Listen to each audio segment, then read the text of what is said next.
পুলিশের বর্তমান আইজিপি বাহালুল আলমকে গ্রেফতার ও অনতিবিলম্বে প্রত্যাহার করে দৃষ্টান্তমূলক শাস্তির দাবিতে এই মুহূর্তে সচিবালয়ের অভিমুখে রওনা হয়েছিলেন শহীদ প্রিয় স্মৃতি সংঘের যে সকল সদস্যরা রয়েছেন। তারা এই মুহূর্তে দেখতে পাচ্ছেন যে তারা কিন্তু বিশাল একটি মিছিল নিয়ে সচিবালয়ের ভেতরে ঢোকার চেষ্টা কিন্তু করেছিলেন। তারা প্রতিমধ্যে আইনশৃঙ্খলা বাহিনী এই শিক্ষা ভবনের মোড়ে আইনশৃঙ্খলা বাহিনী কিন্তু বাধা প্রদান করলে তারা কিন্তু এই আইনশৃঙ্খলা বাহিনীর বাধার সামনে কিন্তু অবস্থান করছেন এবং এখান থেকে তাদের একটি প্রতিনিধি দল সচিবালয়ে কিন্তু গিয়েছেন।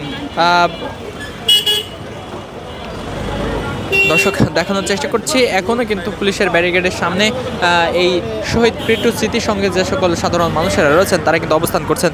আমরা তাদের সাথে কথা বলার চেষ্টা করবো এবং জানার চেষ্টা করবো আসলে তারা কেন এসেছেন এবং কী চাচ্ছেন।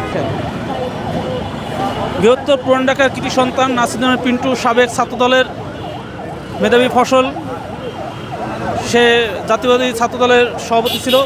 তাকে ফ্যাসিস্ট হাসিনা মিথ্যা মামলায় তাকে অবৈধভাবে কারাগারে নিয়ে নারায়ণগঞ্জ থেকে একদিনের মাথায় রাজশাহী নিয়ে তাকে হত্যা করে। সে হত্যার সাথে বর্তমান যে ফ্যাসিস্ট দোসর খুনি হাসিনার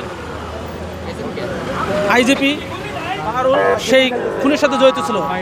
আজ সমগ্র একটাই দাবি যে কোনো খুনি যারা বিডিআর হত্যার সাথে জড়িত, যারা এদেশে ছাত্র সমাজ খুনের সাথে জড়িত, সেইখান থেকে এই বাহারুল সাহেব আজকে আইজি পেয়েছে। এটা আমাদের প্রশ্ন, কীভাবে আইজিপি হলো।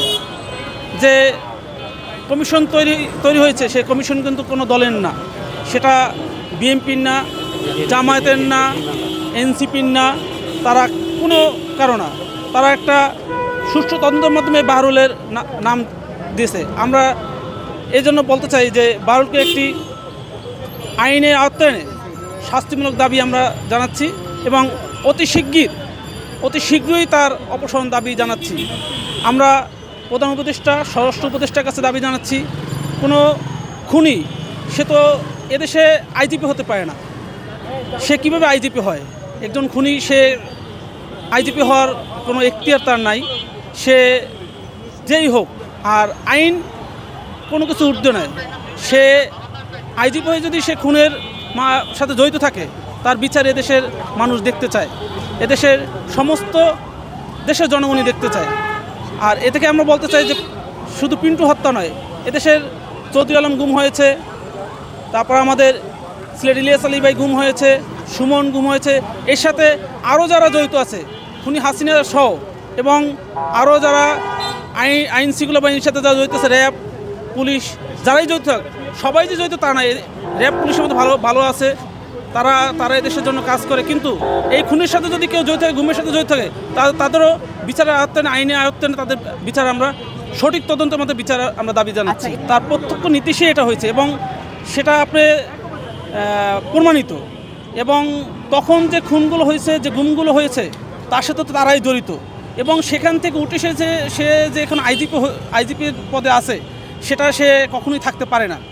এবং সেই এখন যে কমিশনটা হয়েছে, সেই কমিশন কাছে আমরা দাবি জানাই যে সঠিক তদন্তের মাধ্যমে, এবং সে যদি দোষী হয় তাহলে অতি শীঘ্রই তাকে এই পদ থেকে অপসারণ করে আইনে আয়ত্তে এনে আমরা তার সর্বোচ্চ বিচার দাবি জানাচ্ছি।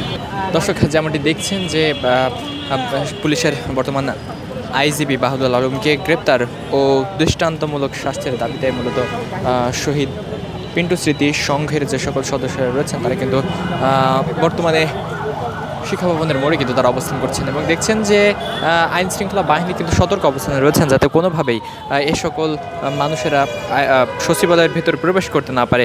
সতর্ক অবস্থানে রয়েছেন আইন শৃঙ্খলা বাহিনী।